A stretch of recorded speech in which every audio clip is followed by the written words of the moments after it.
Some of my favorite childhood memories took place in my grandparents' cabin. My older brother Louis and I would come every spring and stay for the week. Our cousins came as well. We would spend days swimming at the lake and driving around the neighborhood in a golf cart, affectionately named Alfie, and playing with the neighborhood dogs. The days were a blast.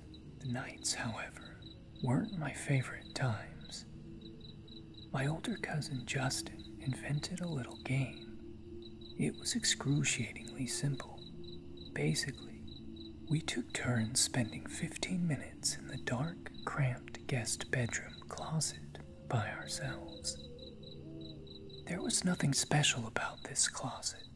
The only scary thing about it was that it was a dark room in a bedroom in the back of the house, far away from the safety of the living room, where our beloved grandmother sat in her chair, watching Cheers and Frasier every evening.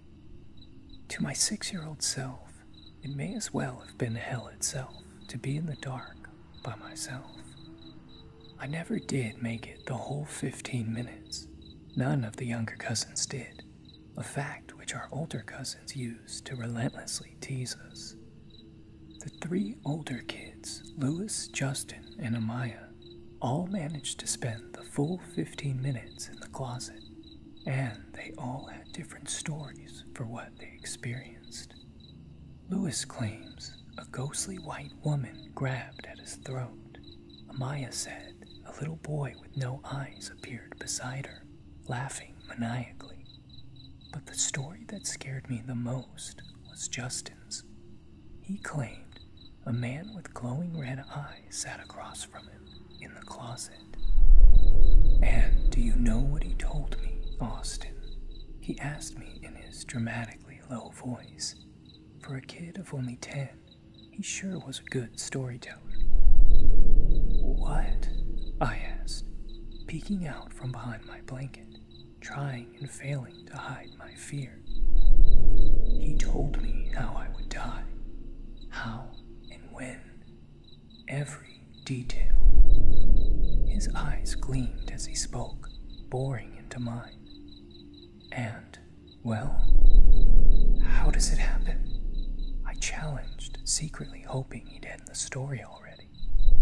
I don't think you want me to tell you that. See, it's a very gruesome death, very violent. But I can stop it from happening. All I have to do is tell someone else about it. He smiled wickedly. Then it'll happen to them, not me. I haven't decided who I'm going to tell. Yet.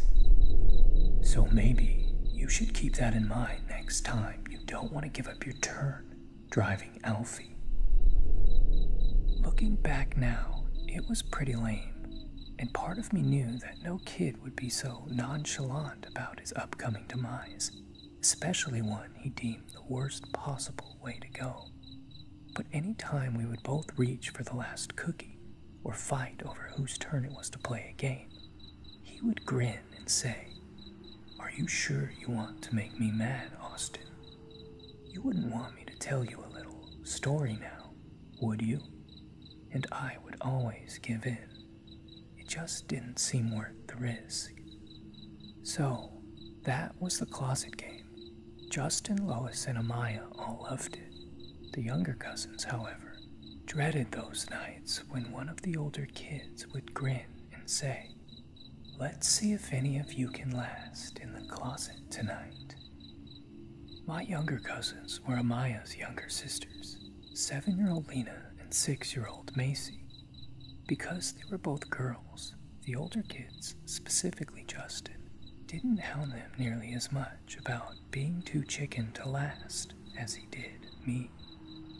"Don't worry about it, man," Louis told me in private one night as we lay in the guest bedroom for bed after playing the game.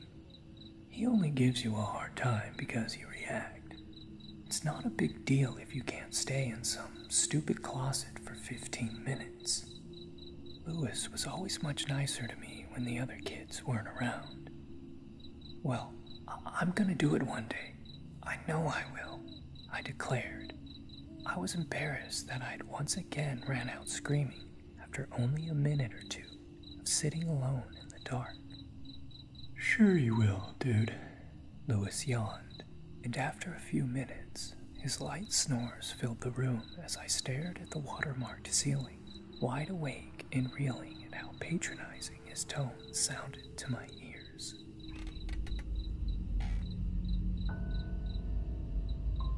"He's not the best brother, is he?" A voice hissed, jolting me out of my thoughts.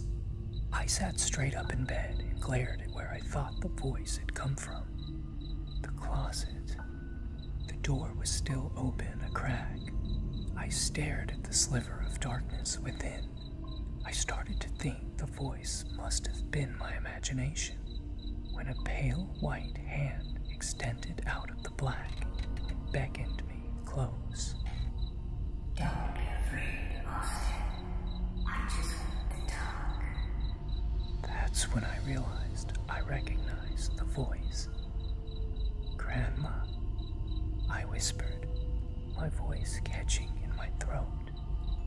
"Come here, Cricket." The voice was definitely hers, although there was something off about it. It wasn't her usual cheery voice. It was lower, more gravelly, sinister somehow. But the use of my grandma's special nickname for me lowered my guard a bit. I slowly lowered my feet to the floor and cautiously crept towards the closet. "Grandma," I repeated, "what are you doing in there?" I could barely make out her frail shape within the small space. She looked to be crouched on all fours, peering through the opening towards me. As my eyes adjusted, I could see that she was smiling. "You sure have been letting the bigger kids get away with a lot lately, haven't you?" "What do you mean? Why are you in the closet? I thought you went to bed."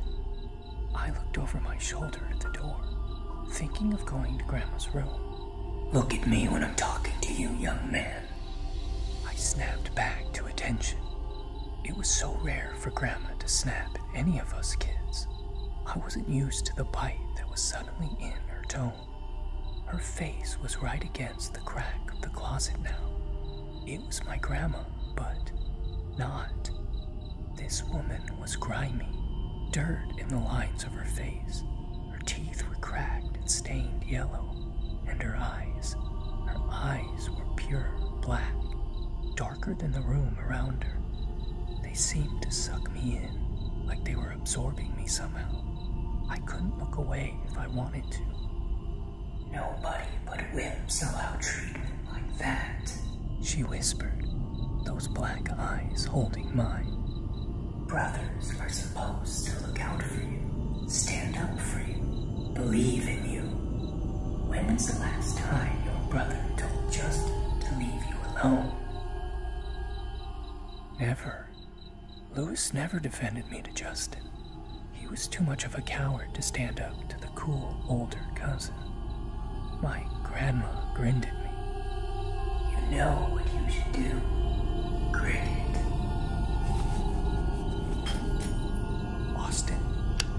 Austin, get off him! What are you doing?"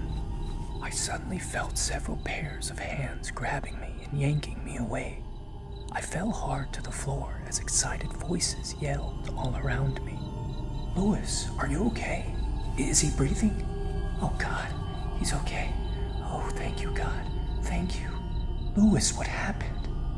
"I don't know. He just went nuts. I don't know." I sat on the floor, trying to process the scene around me. Grandma and all of my cousins were huddled around Louis, who was sitting up in bed, looking as dazed as I felt. I suddenly realized I was holding a pillow, and the lamp next to the bed had been smashed. The pieces slowly came together over the next hour. Louis had awoken very suddenly when a pillow was slammed over his face. He fought against it, but was surprised at how strong the force was.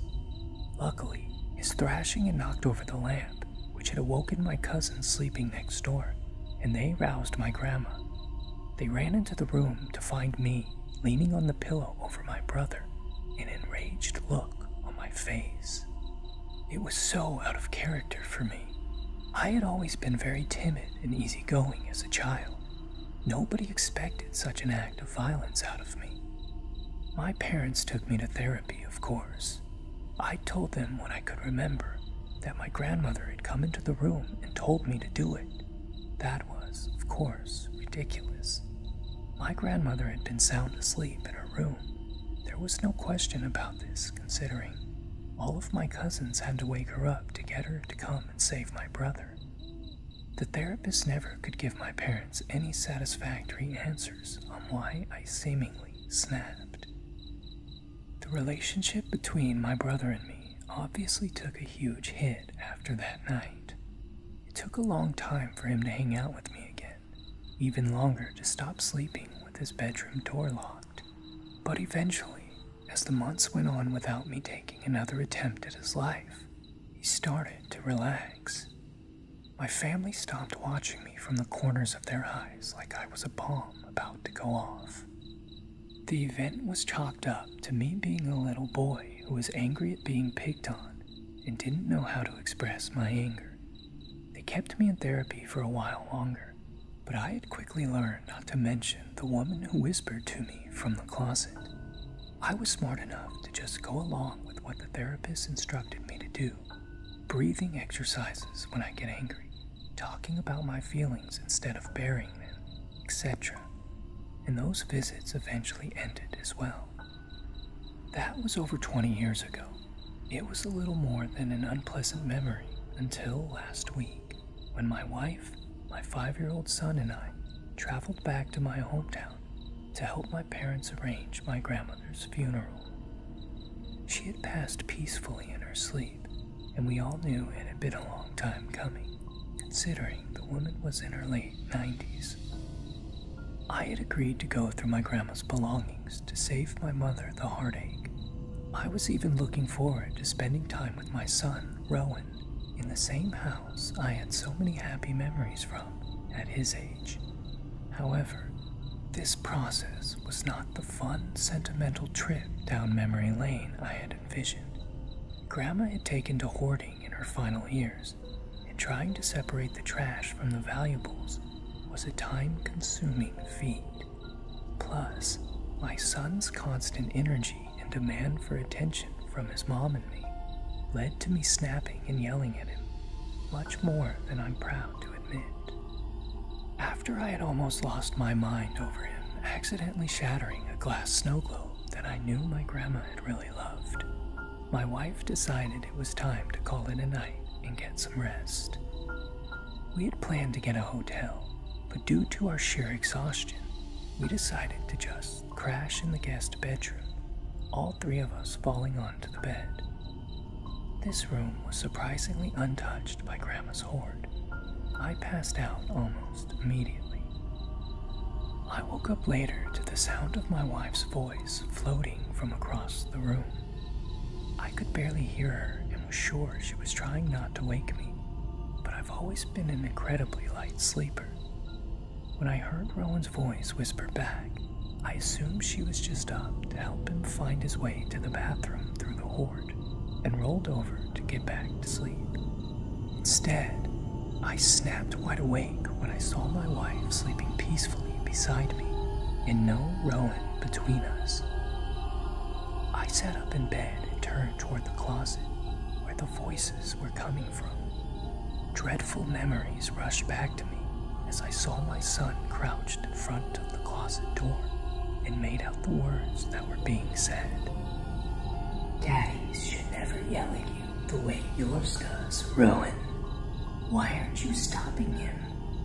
A distorted version of my wife's voice was whispering. I don't know, Rowan answered. You know what you need to do, Peanut. The thing cooed. I'd heard enough. I jumped out of bed and barreled across the room, throwing the door open. Nothing was there. I searched through the hanging clothes and the boxes of junk to no avail. Whatever had been talking to my son was gone. We left that night and have never returned. I let my brother finish up the rest of the packing. I never want to see that room, and especially that closet, ever again.